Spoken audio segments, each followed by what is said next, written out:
Oh, that's it. I've had it with this dump. We got no food. We got no jobs. Our pets' heads are falling off. Okay, just calm down. Welcome back to Thinking Critical. This is Wes. Recently, I solicited for some questions from the viewers because we knew this Thanksgiving week was likely to be light on news, and we were going to do like an Ask Us Anything type thing for the comics aficionados. Obviously, you would have already seen that when you watched it on Saturday. But I did get a couple of questions that I wanted to look into a little bit further. Obviously, I already answered Tevye Smoker's question about our comic books dying and how would you fix Marvel and DC. There was another question I thought was more interesting, and I could have done this with Lo, but I wanted to bring Doc in here. Obviously, he's the X-Men historian, the Marvel aficionado, to talk about this. It felt like something that he would have something enlightening to say about. How you doing, Doc? Well, I don't know if anything that I ever say could be qualified as enlightening, but yeah, sure. I appreciate the vote of confidence here. So let's go. So we had a question from Emerald Centurion. Actually, it was a longer question, and this is the second half of the question. And I think if we look at this question and we dig a little deeper, it does kind of it could explain why we're having issues specifically with characterization within comic books and the way that they are treating these characters. And this was his question. Do we have characters anymore, or do we just have platforms in comic books? Oh, I think he's got a very good point here, and that might be one of the reasons that these characters feel hollow and they feel so two-dimensional is because the writers that are on most of these characters right now, Doc, they didn't create the characters. They wouldn't have created the character bio or the history or something. They don't have an emotional attachment. You know, James Tynion doesn't have emotional attachment to Batman to say, like, obviously Bill Finger would have had as one of the original creators or something like that. And they likely are just treating them as platforms, and that's why they feel so hollow right now. I think you are right. You know, I feel like there's a third thing in there, like that there's another way of that somebody can have like a real stake in the character, and that's if they grew up loving that character too. So Bill, like the creators have it, and the kids that grew up loving a character have a real stake in preserving and carrying that character's legacy and story forward. Well, not legacy, but story forward.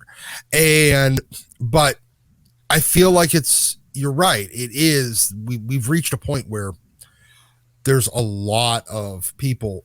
I think it's even beyond that they are viewing them as just IP. Mm-hmm. I feel like that's the way that most of them are being viewed. They are just IP. They are just a container. So I think the executives view these characters as IP. I think the creators view them as platforms, but the executives, because they don't view them as anything, there's no personal stake in them, allow them to be used that way. I think you are right. The executives definitely view them as IP. A lot of the editorial staff, some of the editorial staff even view them as nothing but IP. And yeah, they don't have any concern over how you use the characters as long as you don't really eliminate the value of the IP, or at least significantly, because they can't tell the difference between X-Men IP value in 1982 and X-Men IP value now. They really what's can't interesting tell there, Doc, the difference. Is if you could ruin a character in comic books, it'd still make money on the big screen. It's not like there's a direct correlation. You can destroy the character in comics, but as long as you have the core components and you're able to translate them to another medium, then you just disregard what everyone hated. There's no harm, no foul to a lot of these guys. You can. Now, like Spider-Man doesn't matter really what you do with the character in the comics. People still go see the movies. People still go buy the video games. They'll still buy the t-shirts. They'll still now, watch if you make the a cartoons. movie where Mephisto says, Peter Parker, if you don't want your aunt to die, you have to give up your wife and your your daughter with marriage to Mary Jane, and he goes along with it, I think that you would destroy the movie franchise. Yeah. You can make the same mistake as long as you don't make the same mistakes in the in the alternate media.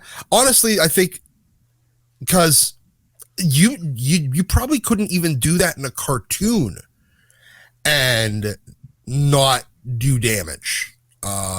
It'd be hard to get another Spider-Man cartoon off the ground after you do it in that cartoon. If you did it in the movies, you'd kill the movie franchise. So yeah, they do use it as the executives really do see it as IP. But the reason, and I think the reason why the creatives on these books are not seeing them as characters, as continuing stories, but rather as containers or branding or a messaging tool, is because they didn't grow up with them.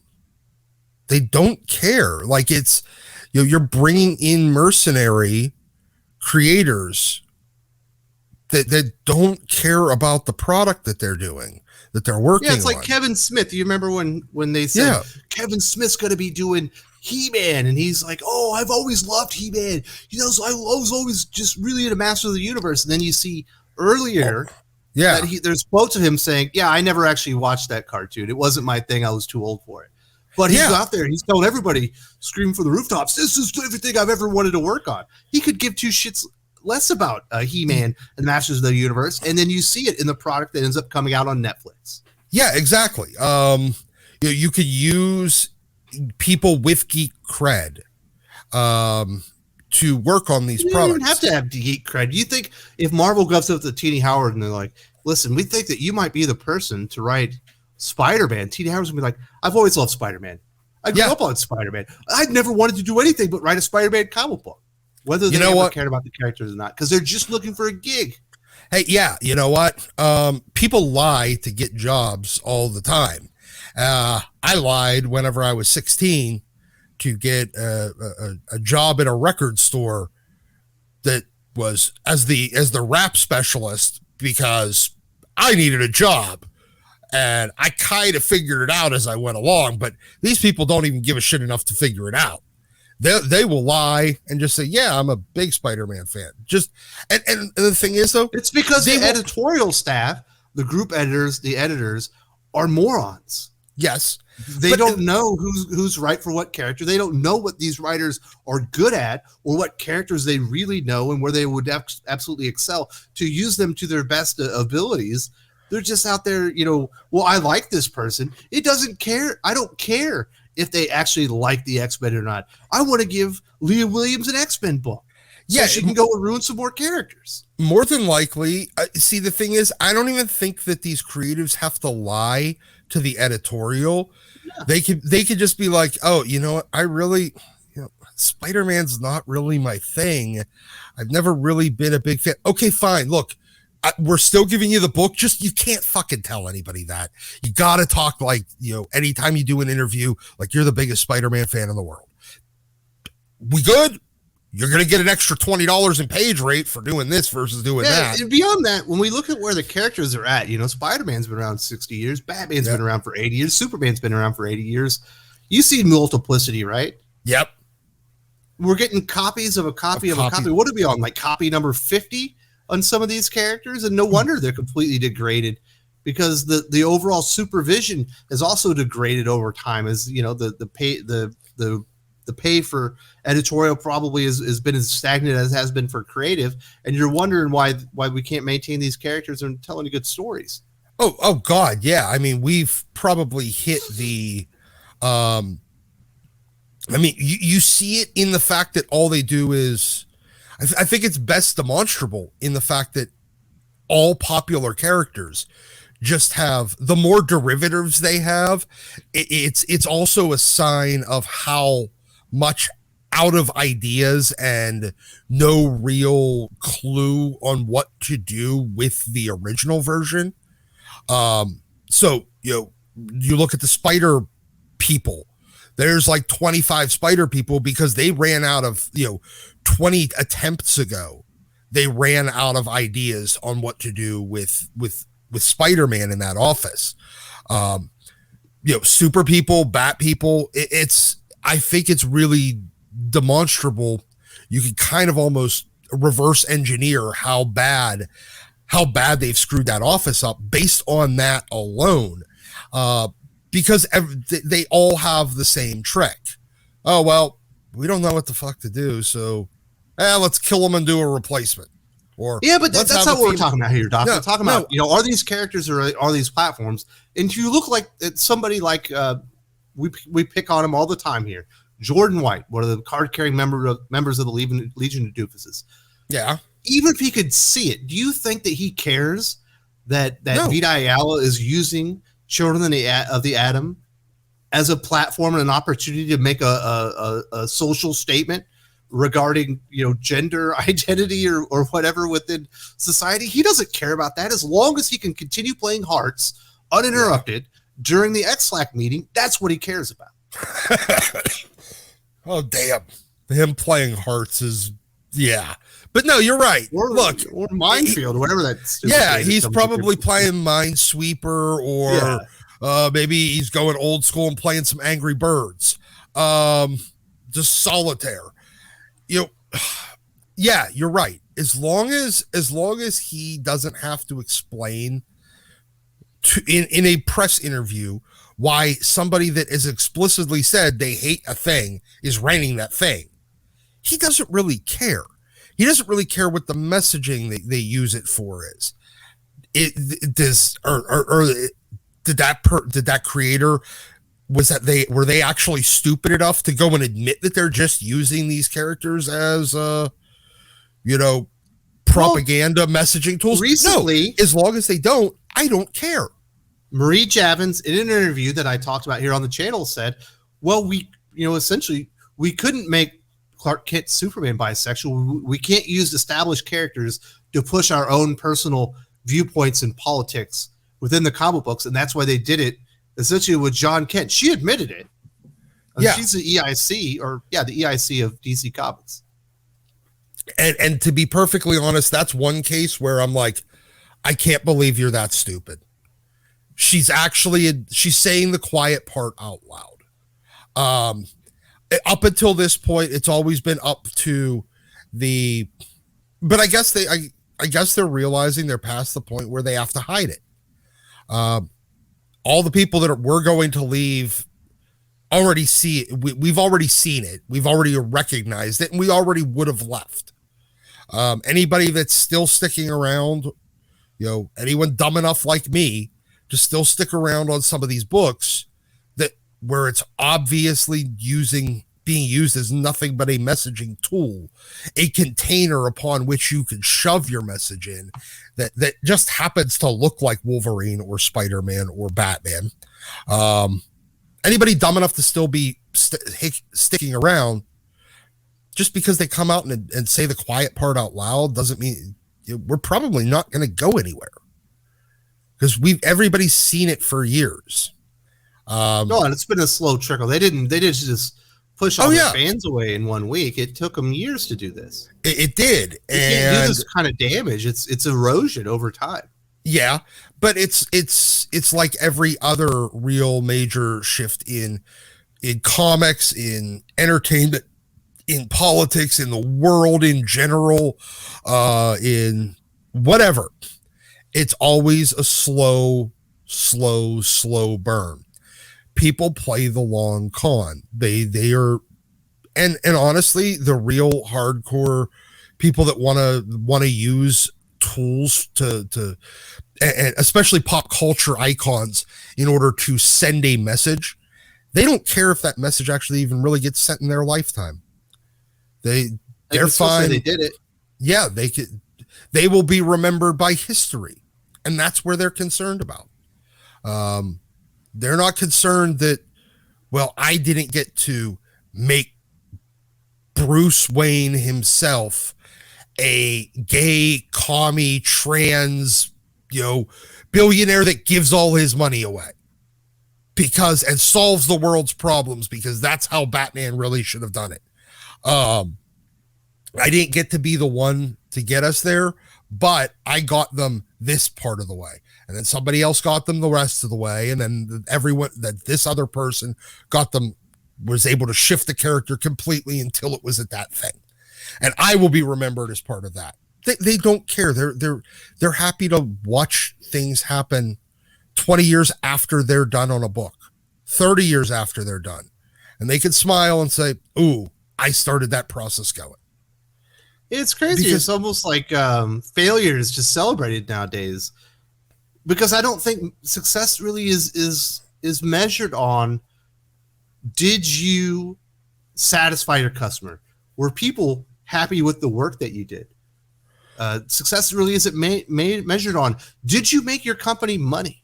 Did you leave a lasting impression as far as your legacy in comic books? I think, success is, did you virtue signal as much as you could using things that don't belong to you, whether you ran people off or not? If you ran people off, that's fine. But as long as you put a message out there, then you've been successful. And that's, well, I've been saying it for probably at least a year or two now.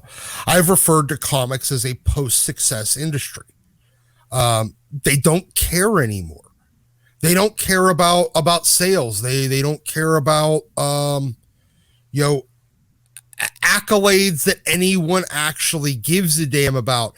They get to pat themselves on the back by having a shill media that they recognize as a shill media, shill for them, and then give them awards, but none of it translates into actual sales. They get to play kabuki theater with the whole concept of business success. Again, it's like a bunch of toddlers playing pretend boardroom, except for they get to do it for their actual boards, and then brush off the question about any sales success, because at the end of the day, even their corporate boards don't really give a damn, because Disney's too big to fail. Well, I don't know if Disney's too big to fail, but these comic books, if they fail, it's no big deal. It's not going to make a dent on Disney's bottom line. No, if the books themselves, if the comics divisions completely collapse tomorrow, it's a rounding error for Warner Brothers or whatever the hell Disney's owned by at this point. I don't know. Did they finish that Discovery deal? I don't care. But Disney and whoever the hell owns Warner Brothers now, this is a rounding error for them, the entire comics division. And even then, even if it was a big part, they don't care. They're pushing the message. And I mean, I guarantee that they are considered at this point. They will just get bailed out anyway. They'll get some more imaginary money handed to them to make them look successful and to prop it up again. And they'll go back, because you see it being done in other medium, even within these same companies. Is The Little Mermaid actually an IP at this point, or is it a character, or is it just going to be used, in the upcoming movie for more messaging? They do it no matter what it is. There are no characters anymore. The characters only exist by now in our memories, you and I and the readers. That's where the characters exist. In the boardrooms, they only exist in IP, and at the creative level, they only exist as a platform or a container or a tool to message. That's it. Yep, that's very disappointing, but it was a good point made by Emerald Centurion. I wanted to have a little bit more of a discussion on that. I do want to say thank you to Emerald Centurion and everyone else who presented us with questions for our special Ask Us Anything panel on the aficionados. I'm glad that we got to go in depth on this one a little bit more. I do want to say thank you very much to Doc, and we'll see you around, brother. All right. I'll see you soon, man.